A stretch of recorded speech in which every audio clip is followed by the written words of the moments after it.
Друзья, всем привет! Сегодня мы постараемся разобраться с вопросом, как выбрать камеру видеонаблюдения. А также я расскажу об основных параметрах, на которые стоит обратить внимание при выборе. Итак, поехали.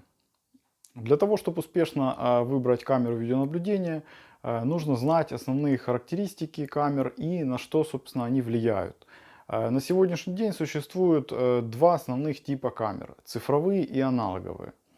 Выбирать придется именно из этих двух вариантов. Цифровые камеры представлены IP-камерами, сигнал с которых передается по витой паре полностью в цифровом виде.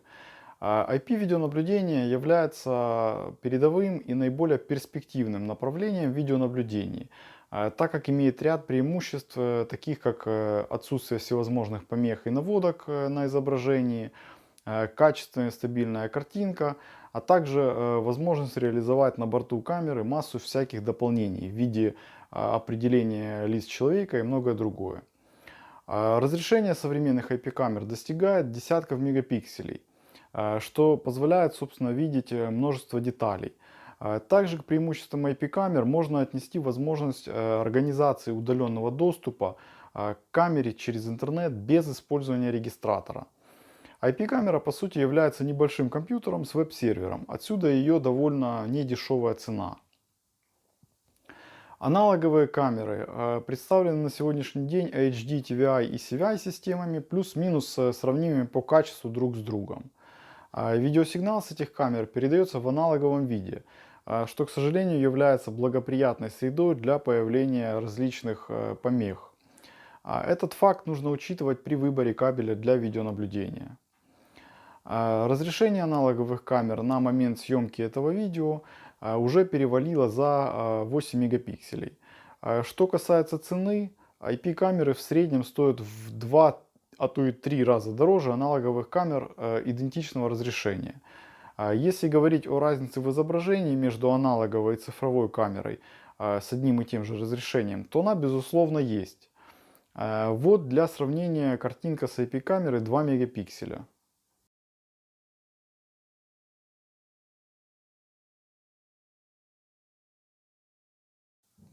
А вот картинка с TVI камеры 2 мегапикселя.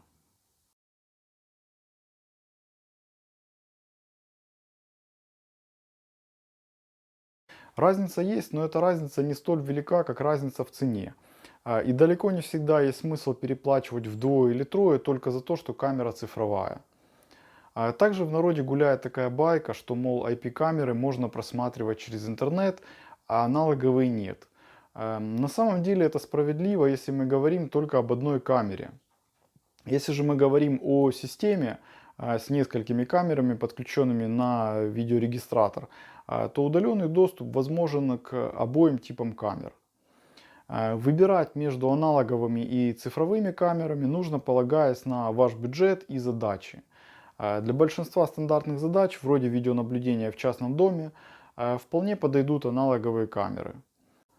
Одна из основных характеристик любой камеры – это ее разрешение и угол обзора. От разрешения зависит, насколько детализированным будет изображение, а от угла обзора, насколько широкое пространство захватит камера. Например, на изображении с камеры разрешением 2 мегапикселя и углом обзора около 80 градусов лицо человека можно идентифицировать на расстоянии не более 5-7 метров от камеры. Стоит помнить, что чем шире угол обзора, тем меньше в кадре будут объекты наблюдения, ну скажем, те же люди. А если вам необходимо покрыть максимально широкое пространство и не важны детали, то стоит выбирать камеры с объективом 3,6 или 2,8 мм. А если же необходимо видеть узкий участок, то стоит выбирать камеру с объективом 4, 6 или 12 мм. А в некоторых ситуациях стоит обратить внимание на камеры с переменным фокусным расстоянием, скажем, от 2,8 до 12 мм. Это позволит максимально гибко настроить необходимый угол обзора. Что касается разрешения, то тут, как говорится, кашу маслом не испортишь. Чем больше, тем лучше. Для большинства задач по-прежнему годятся камеры с разрешением 2 мегапикселя. Также стоит учесть, что чем больше разрешения, тем больше места на накопителе будет занимать запись. Теперь поговорим о параметре, который больше всего влияет на стоимость любой камеры. это ее светочувствительность. Чем выше у камеры светочувствительность, тем лучше она будет показывать в темное время суток. В характеристиках камер обычно указывают минимальную освещенность, при которой может работать камера. Минимальная освещенность измеряется в люксах. И для обычных камер она может быть от сотой люксы или даже десятой люкса. А для камер с высокой светочувствительностью может достигать нескольких десятитысячных долей люкса. Камера с высокой светочувствительностью или с низкой минимальной освещенностью может стоить в несколько раз дороже обычной камеры с таким же разрешением. Вот пример видео с камеры с минимальной освещенностью 1/100 люкса. Это видео с камеры 5000 люкса. А это камера, у которой минимальная освещенность составляет всего 5 десятитысячных долей люкса. Если вам необходима качественная картинка ночью, выбирайте камеры с наименьшими требованиями к минимальной освещенности. После светочувствительности необходимо обратить внимание на встроенную подсветку. Подсветка может быть инфракрасная или видимая. Подсветка — это достаточно важный элемент камеры, который просто незаменим в ночное время суток. Даже самая дорогая и светочувствительная камера ничего не увидит в полной темноте без дополнительной подсветки. А такая темнота вполне может быть, например, за городом. Стандартная подсветка у камер бывает 20, 30, 40 и даже 80 метров.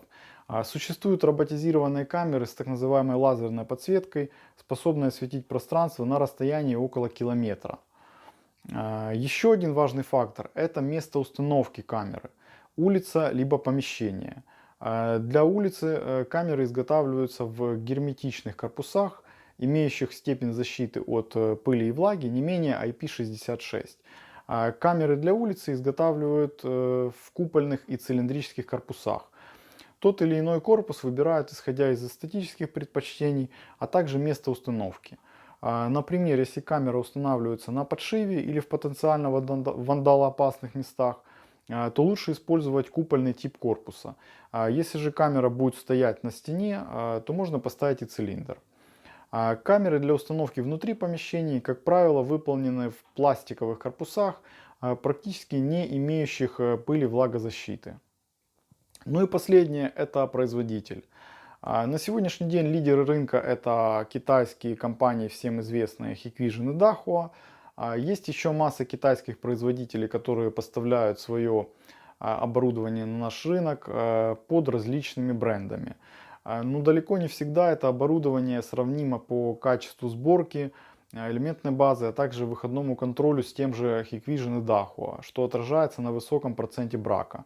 Да и цены на оборудование одного уровня практически сравнимые. Поэтому лучше всего выбирать оборудование проверенных брендов, дабы избежать волокиты с гарантийным ремонтом. Итак, резюмируем. Вот список характеристик камер, на которые просто необходимо заострить свое внимание. Первое. Тип камер. IP или аналоговые. Второе. Разрешение и угол обзора камер. Третье. Светочувствительность, либо минимальная освещенность. Четвертое. Дальность подсветки. Пятое. Корпус камеры. Ну и, наконец, шестое — это производитель. Безусловно, это далеко не все характеристики камер. Вам может понадобиться тот же встроенный микрофон, функции видеоаналитики, датчики температуры, еще множество различных плюшек. Но именно без этих основных параметров вы не сможете выбрать ни одну камеру. У меня, ребят, на этом все. Кому понравилось, ставьте лайк, не забудьте подписываться на наш канал. Всем пока, до свидания.